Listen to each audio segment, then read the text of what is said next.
കോഴിക്കോട് മരണവീട്ടിൽ വെള്ളം തിളപ്പിക്കുന്നതിനിടെ തിളച്ച വെള്ളം ദേഹത്ത് വീണ് 2 പേർക്ക് പൊള്ളലേറ്റു. പ്രകാശൻ, അശോകൻ എന്നിവർക്കാണ് പൊള്ളലേറ്റത്. പരിക്കേറ്റ ഇരുവരെയും കോഴിക്കോട് മെഡിക്കൽ കോളേജ് ആശുപത്രിയിലേക്ക് മാറ്റി. വിവരങ്ങളുമായി അനഘ ഹർഷൻ ചേരുന്നു. അനഘ, ഈ മരണവീട്ടിൽ നിന്നും തിളച്ച വെള്ളം ദേഹത്ത് വീഴാനുണ്ടായ സാഹചര്യം എന്താണ്? ഈ പൊള്ളലേറ്റവരുടെ അവസ്ഥ ഇപ്പോൾ എന്താണ്, അനഘ?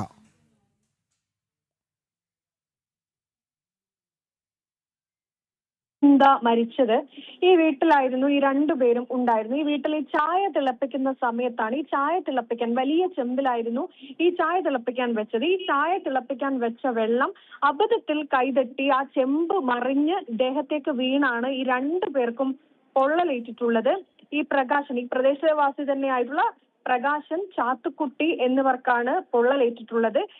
ഇതിൽ അശോകൻ എന്ന് പറയുന്ന ആൾക്ക് കൂടി പൊള്ളലേറ്റിട്ടുണ്ട്. ഈ പൊള്ളലേറ്റതിൽ പ്രകാശൻ എന്ന പറയുന്ന ആളുടെ നില ഗുരുതരമാണ് എന്നുള്ളതാണ് ആശുപത്രിയിൽ നിന്ന് ലഭിക്കുന്ന വിവരം. അതായത് അബദ്ധത്തിലാണ് ഈ ചെമ്പ് ആ അടുപ്പിൽ നിന്ന് മുകളിലേക്ക്, ഇവർ ഇരുവരും താഴെ ഇരിക്കുകയായിരുന്നു, ആ സമയത്താണ് മുകളിലേക്ക് മറിഞ്ഞു വീഴുന്നതും ഗുരുതരമായി പൊള്ളലേൽക്കുകയും ചെയ്തിട്ടുള്ളത്. ഇവരെ ഇപ്പോൾ മെഡിക്കൽ കോളേജ് ആശുപത്രിയിലാണ് ഈ 3 പേരും ചികിത്സയിൽ തുടരുന്നത്. അതിൽ പ്രകാശിന്റെ നിലയാണ് ഗുരുതരമായി തുടരുന്നത്.